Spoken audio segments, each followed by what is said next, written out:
Hello everyone, welcome back to my channel. Today let's go over a medium level question that I just solved on my own. So I'm super happy about this and I'm extremely glad that I was able to come up with my own solution to this question without any assistance. So let's go over it and let me show you how I did it. This is question 2734, lexicographically smallest string after substring operation. So this is another one of those greedy questions dealing with the letters of the alphabet. So we're trying to select the smallest, aka the minimum value in this case. So we're trying to minimize some operation. And in this case, we're just trying to replace each character with the character that comes right before in the alphabet. So C, B, Z, A, and A would be replaced as Z.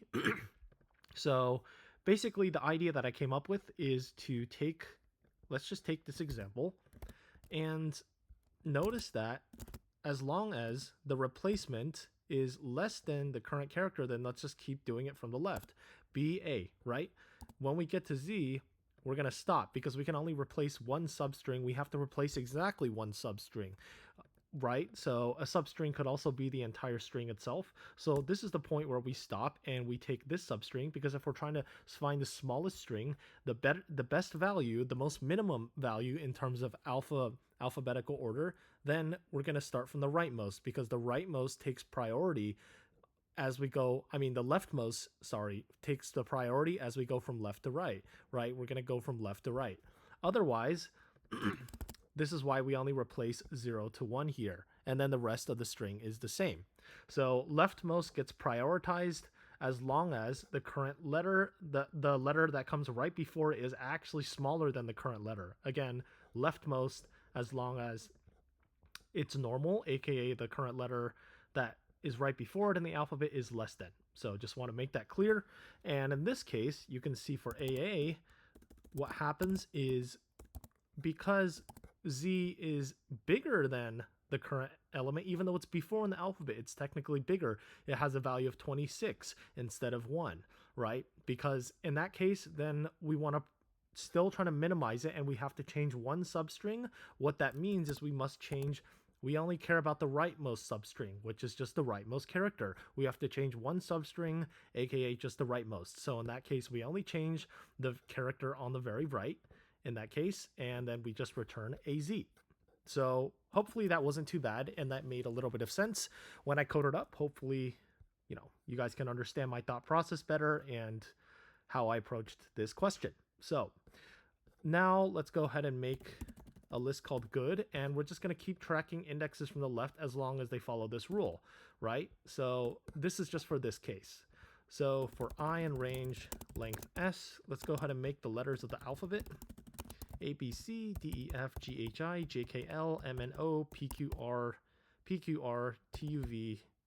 Let me make sure I'm doing this correctly. A, B, C, D, E, F, G, H, I, J, K, L, M, N, O, P, Q, R, S, T, U, V, W, X, Y, Z. So just thinking about that song they taught you in elementary school, so I don't miss anything, because as I was doing this, I kept missing X, and I went back. I'm like, oh, I didn't have X. So anyways, so basically what we're trying to compare is the before character. So the current character is just going to be letters.index S of I. So how do we know that Z is bigger than A? Because we're going to compare the position in the index position in this letter string from A to Z, right? So the before is letters.index S of, so if S of I is the current value, then it's just going to be cur minus 1, and let's print before and current. So if the current is C, what we want to see is B. So, and that's just going to be letters.index S of I. And so the current position minus 1. Okay, and so also we have to make sure this is, well, let's just go ahead and get the actual character itself. I think that'll be a little more intuitive. So let's just do it like this. Okay, so before incur, Cool. So now we can actually compare the letters. Okay, this is fine because if before is less than current, which it's supposed to be, it's coming to the left of it in the alphabet, right?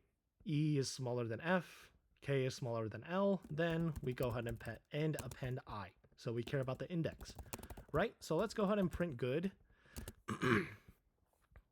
Okay, so now notice that we just want to make from the left-hand side, we want to keep going unless it's consecutive, so the difference is 1, because a substring has to be contiguous, right? This is not a substring, while this is a substring. Substrings have to be contiguous, so again, that's why we're going from the left side, because if we're trying to minimize something, then going from the left side has the most impact, right, from left to right.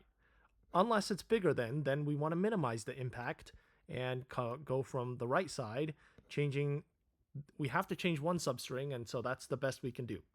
So that's the other case. Let's take care of the left-hand side case first. So if good, otherwise, let's go take care of that. Let's take care of this case. So let's go ahead and say the start is good of 0. So the start of the substring, because we're going to change one substring, as I've said. And for I in range, 1 length of good. So the difference is good of I minus good of I minus 1. So if the difference is 1, then we can maximize end with the current value, which is the index inside of the original string. So end also starts at good of 0. And let's go ahead and print start and end at the end. So you can see for that case, 0, otherwise we want to break because we don't want to keep checking. Substrings have to be contiguous. So that's why we get 0 to 1 here. Cool. So 0 to 7, the whole substring. Cool. So the examples line up with what we're seeing in our console as we print. That's good. 1 to 4, same thing. Awesome. So now we can just go ahead and change this substring and return it. That's it. So let's create a list of S so we can actually modify. So in range, length of answer, or length of start, range start to n plus 1, because that's the substring. So then we're just going to say before is letters answer of I minus 1. So let's go ahead and print now and before. Now is just letters.index.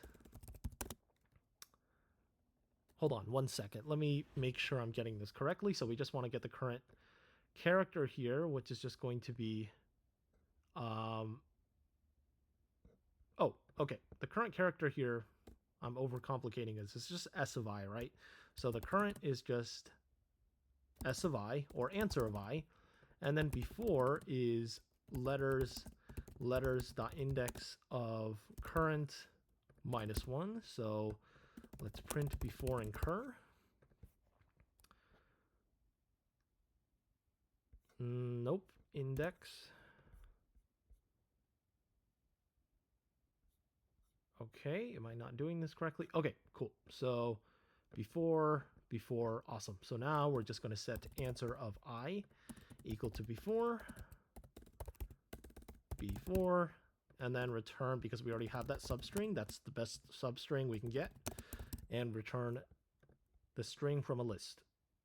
Okay, so these are the other cases because there is no good. So in that case, as I said, we want to minimize the impact because we still have to change one substring. That just means changing because the current substring or the current letters before is actually bigger. So we're just going to change the rightmost index. So let's call this rightmost is length of answer minus 1, and we're going to use the same answer list. So now for I in range length answer, again, we're still doing the same thing. So current is answer of I. This time we're just scanning the whole list, not just from, because we don't even have a substring that is actually valid.